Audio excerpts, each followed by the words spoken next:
जोरात बोला, आवाज क्लिअर यावा. 5:30 आम्ही फिरायला जातो. त्यावेळेस आम्ही जात असताना हम्म. रोडच्या बाजूला गावात जे घाण वगैरे डुकरं कुत्रे वगैरे मेले येऊन टाकतात, त्याच्यामुळे ते प्रदूषण घाण वास येत असतो.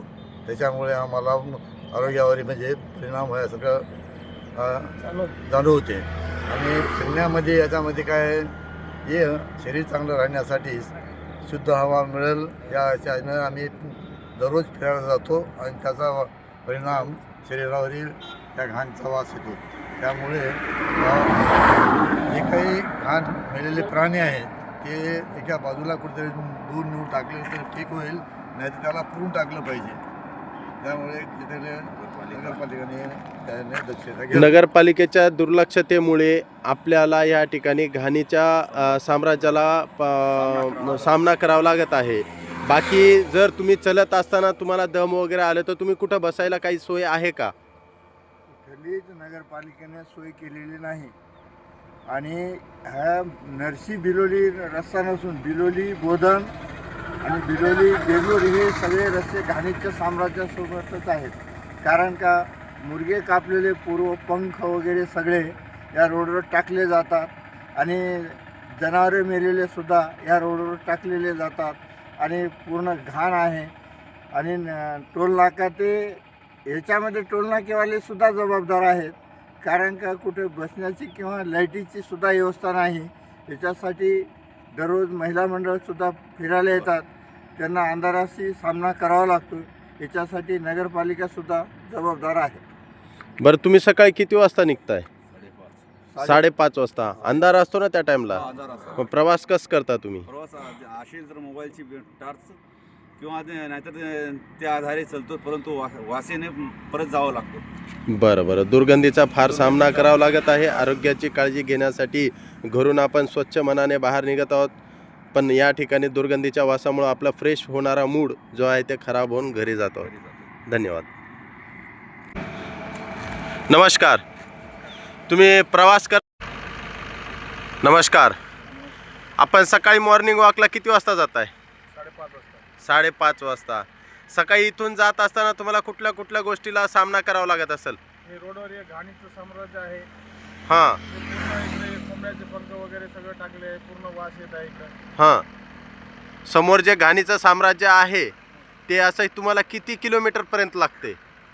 आम्हाला इथं दगड रोडच्या नाक्यापर्यंत लागते, मग आम्ही दगड रोडवर जातो. बरं. बिलोली येथील बिलोली कुंडलवाडी रस्ता असो, बिलोली नरसी रस्ता असो, बिलोली बोधन रस्ता असो, या ठिकाणी घाणीचं साम्राज्य भरपूर प्रमाणामध्ये वाढलेला असून आरोग्याला धोका निर्माण झालेला आहे. मॉर्निंग वॉकसाठी जाणारे हे जे प्रतिष्ठित नागरिक आहेत यांचं आरोग्य चांगलं राहावं म्हणून हे प्रवास करत असताना या ठिकाणी जाणून बुजून नगरपालिकेच्या दुर्लक्षतेमुळे आरोग्याचा धोका वाढलेला आहे. आपण आपल्या आरोग्याची काळजी घ्यावं. धन्यवाद.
आहे ते खराब होऊन घरी जातो.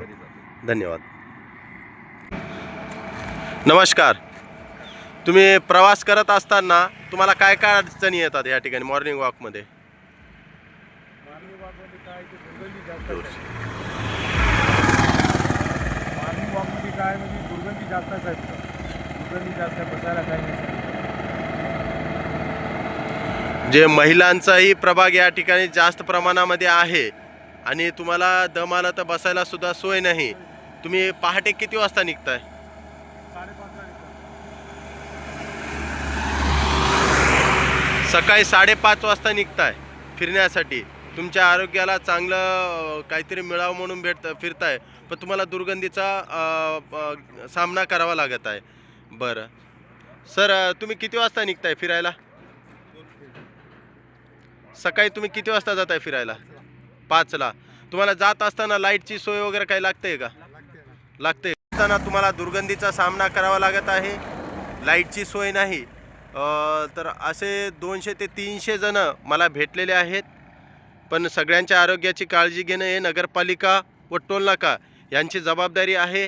या ठिकाणी लाईटची सोय झाली पाहिजे, बसण्याची तेच विषय चालू आहे. दुर्गंधीचा सामना करावा लागत आहे, तेच विषय चालू आहे. तर बसण्यासाठी सोय आणि लाईटची सोय हे 2 झाल्यानंतर स्वच्छतेचं काम जोरात झालं पाहिजे, हे नागरिकांचं सर्वांचं एकच मत आलेलं आहे. धन्यवाद. मी साईनाथ खंडेराय, कॅमेरामॅन शेख जावेद सोबत, महाराष्ट्र एक्सप्रेस न्यूज, बिलोली.